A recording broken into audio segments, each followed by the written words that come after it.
உலகத்தமிழ் செம்மொழி மாநாட்டினுடைய ஆய்வரங்கு நிகழ்ச்சியினுடைய முதல் நிகழ்ச்சி.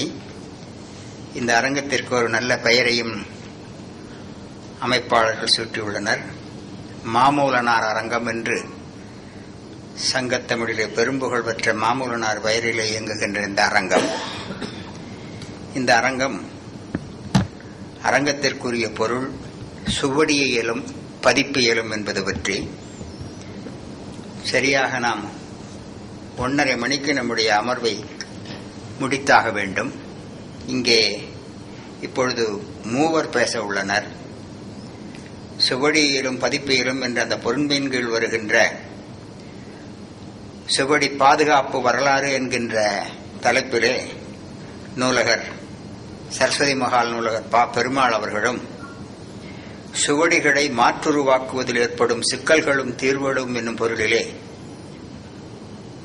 தமிழ் பல்கலைக்கழகத்திலே பணியாற்றுகின்ற கோவை மணி அவர்களும் தமிழ் பதிப்புத்துறையில் கிறித்துவத்தின் பங்கு என்கின்ற தலைப்பிலே நாடாளுமன்ற உறுப்பினர் வசந்தி ஸ்டான்லி அவர்களும் இங்கே உரையாற்றிருக்கின்றார்கள். இன்னும் ஒருவர் வர வேண்டும். நற்றிணையை செம்பதிப்பாக பதிப்பித்த ஈவா வைல்டன் அவர்கள் தி டெக்ஸ்ட் கான்ஸ்டிடியூஷன் அண்ட் மேனுஸ்கிரிப்ட்ஸ் என்கின்ற தலைப்பிலே அவர்கள் கட்டுரை வழங்க இருக்கிறார்கள். இந்த பொருண்மை பற்றி ஒரு 5 நிமிடம் அதை பற்றி ஒரு முன்னுரையாக சொல்லிவிட்டு உரிய நேரத்தை அவர்களுக்கு தர வேண்டியது நம்முடைய கடமை.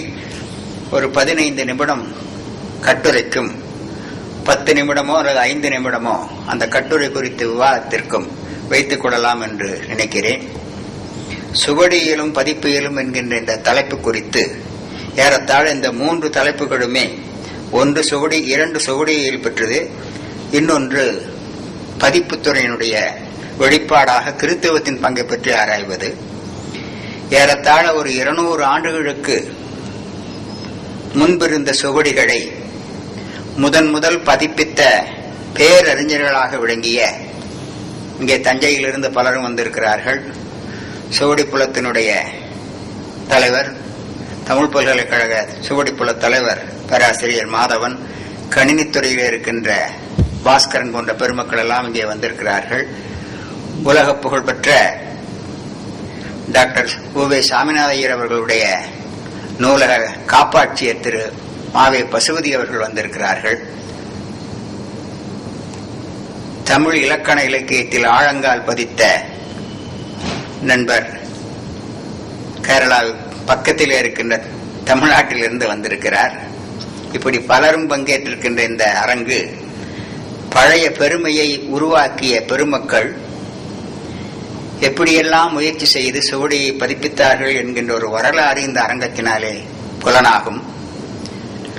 ஒரு 200 ஆண்டுகளுக்கு முன்னர் சுவடி யுகமாக இருந்தது. 800களுக்கு பின் அது அச்சு ஊடகமாக மாறுகிறது.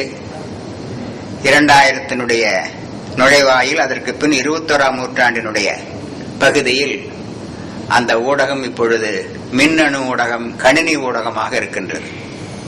சுவடியை அந்த காலத்தில் இந்த மேக்னிஃபையிங் கிளாஸ், அந்த காலத்தில் பூத கண்ணாடி என்று சொல்லுகின்ற அந்த ஒரு சொல்லுதான் அப்பொழுது பயன்படுத்தி கொண்டிருந்தார்கள். அதை வைத்து பார்த்த காலம் மாறி இப்பொழுது எல்லாவற்றையுமே கணினியிலே பார்க்கின்ற ஒரு மரபு உருவாக்கி இருக்கிறார்கள்.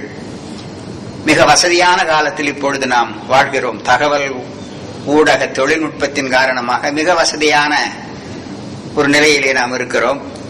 பழைய சுவடிகளை மிக எளிமையாக நம்முடைய மடிக்கணினியிலும் அது போன்ற திரை போன்ற இடங்களில் எல்லாம் பார்த்து போட்டு அந்த சுவடியினுடைய எழுத்துக்களை சிறிய எழுத்தாக பார்க்கலாம், பெரிய எழுத்தாக பார்க்கலாம், அதில் இருக்கிற குறைகளை எல்லாம் நீக்கி பார்க்கலாம். இப்படியெல்லாம் வசதிகள் இந்த காலத்தில் ஏராளமாக இருக்கின்றன. கணினி அறிவு மட்டும் இருந்தால் இப்பொழுது சுவடியிலே நல்ல முறையிலே பதிப்பதற்கான சூழல்கள் ஏராளமாக இருக்கின்றன. ஆனால் 800களில் இந்த சுவடிகளை தொகுத்த பெருமக்களை நாம் இங்கே நினைவு கூறுவது நல்லது. கிழக்கிந்திய கம்பெனியில் ஆட்சியாளராக விளங்கிய எல்லிஸ் அவர்கள் நமக்கு சுவடியை தொகுப்பதிலே உதவினார்கள். எல்லிஸ், மெக்கன்சி போன்றவர்கள்தான் நமக்கு சுவடிகளை தொகுத்து தந்தார்கள். சென்னையில் இருக்கிற ஓரியண்டல் மேனுஸ்கிரிப்ட்ஸ் லைப்ரரி, அரசினர் சுவடி நூலகம் என்ற அந்த நூலகம் உருவாவதற்கு காரணம் எல்லிஸ் தான். அச்சாகாத சுவடிகளை எல்லாம் தொகுத்து தமிழினுடைய பெருமையை உலகுக்கு பறைசாற்றியவர் எல்லிஸ். கால்டுவெல் 1856-57 திராவிட ஒப்பிலக்கணத்தை பற்றி ஆராய்கிறார். உயர்தனி செம்மொழி என்கின்ற அந்த முத்திரையை கால்டுவெல் தருகிறார். ஆனால் அதற்கு முன் 50 ஆண்டுகளுக்கு முன் வடமொழியைப் போலவே தமிழும் உயர்தனி செம்மொழிக்கு உரியது என்பதை எல்லிஸ் தன்னுடைய ஆய்வால் புலப்படுத்தி இருக்கிறார். இப்பொழுது அண்மையில் எல்லிஸுடைய ஆய்வுகளை எல்லாம் தொகுத்து திராவிட சான்று என்று ஒரு நூல் வந்திருக்கின்றது தமிழிலே. ஆங்கிலத்தில் வந்த நூல் டாட்ஸ்மன் என்பவர் எழுதிய அந்த நூலினுடைய மொழியாக்கம் பேராசிரியர் ராமசுந்தரம் அவர்கள் செய்திருக்கிறார். தமிழ் மொழிக்கு அருந்தொண்டு புரிந்தவர்கள் எல்லிஸ் அவர்கள். அவர்களுடைய திருக்குறள் மொழியாக்க பதிப்பு 1811-12 வந்தது. அதற்கு பின் 1950களில் பேராசிரியர் ராப்பி சேதுப்பிள்ளை அவர்கள் அந்த நூலை பதிப்பித்திருக்கிறார். திருக்குறள் முழுவதற்கும் அவர் மொழியாக்கம் செய்யவில்லை. ஆனால் அந்த பதிப்பில் அவர் காட்டிய ஒரு 300-350 மேற்கோள் நூல்கள் அந்த காலத்தில் அச்சாகாத நூல்களை பார்த்து தந்தது எல்லிஸினுடைய பேருழைப்பு. அந்த உழைப்பு பல பாட வேறுபாடுகள், டெக்சுவல் கிரிட்டிசம் என்று சொல்லுகிறோமே, பல பாட வேறுபாடுகளை களைவதற்கு எல்லிஸினுடைய பதிப்பு நமக்கு பயன்பட்டு இருக்கிறது.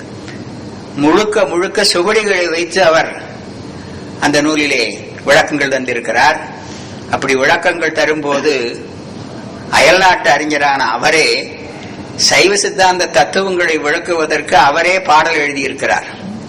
அந்த 5 பாடல்களும் நமச்சிவாயவே நமச்சிவாயவே என்று முடியும். அந்த பாடலுக்கு பெயரே எல்லிஸ் எழுதிய நமச்சிவாய பதிகம் என்று பேராசிரியர் டாக்டர் காமி அவர்கள் குறிப்பிடுகிறார்கள் தன்னுடைய ஐரோப்பியருடைய தமிழ் பணி என்கின்ற நூலிலே.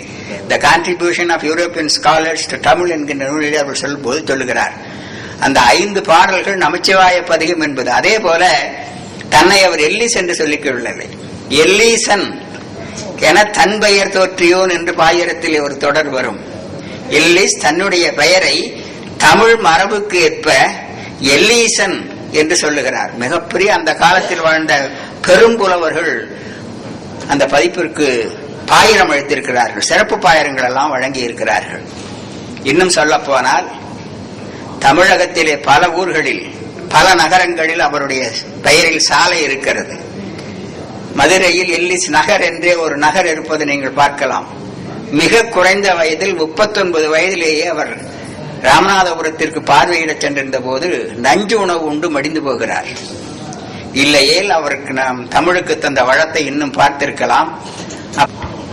அளவிறந்த தமிழ் உணர்வோடு 1880களில் மிக கொடிய நீர் பஞ்சம் வந்தபோது சென்னையில் பல கிணறுகளை வெட்டுகிறார்.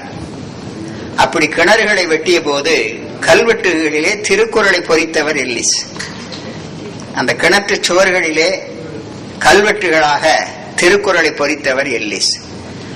முதலில் அவர் நாணயச்சாலை அலுவலராக இருந்தபோது திருவள்ளுவருக்கு 2 வராகன் தங்க காசிலே உருவம் பதித்தவர் எல்லிஸ். சுவடிகள் மட்டும்